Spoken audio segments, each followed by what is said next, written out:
ओम नमः शिवाय। आज हम जानेंगे कि जन्म कुंडली के 12 भावों में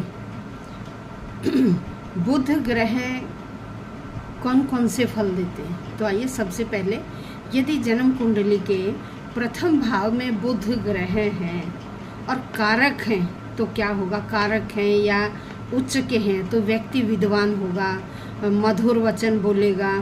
और यदि यहाँ मारक हुआ तो क्या होगा, ऐसे व्यक्ति की शिक्षा पूरी नहीं होती और ऐसे व्यक्ति को व्यापार में भी कम लाभ होता है। अब हम चलते हैं भाव नंबर 2 पर। यदि द्वितीय भाव में बुध कारक है तो व्यक्ति क्या होगा, धनवान होगा, बुद्धिमान होगा और बहुत अच्छा बोलने वाला कुशल वक्ता होगा।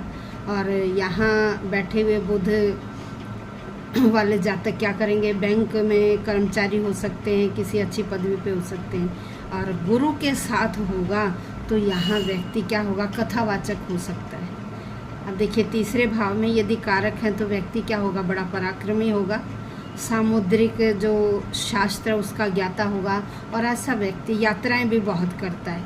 यदि यहीं बुध ग्रह मारक हुए तो क्या होगा, भाई बहनों से झगड़े और सारा जीवन उनकी भागा दौड़ में ही रहेगा।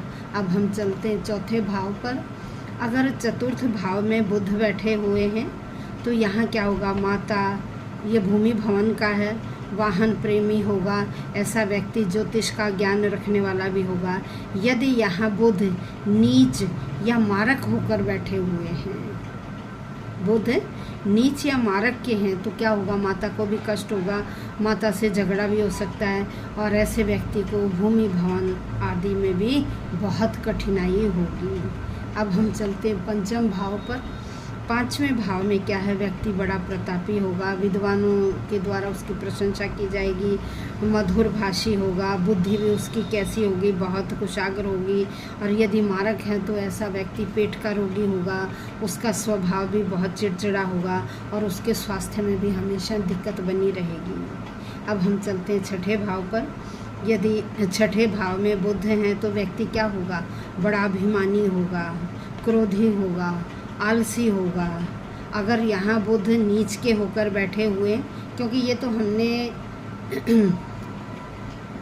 काल पुरुष के अनुसार क्या किया है, ये संख्या दे दी है इसमें। अगर यहाँ नीच का बुध है तो व्यक्ति क्या होगा, पागल हो सकता है। ऐसे व्यक्ति को वायु रोग, वात रोग हो सकता है और कब्ज आदि की बीमारी भी हो सकती है। धन्यवाद।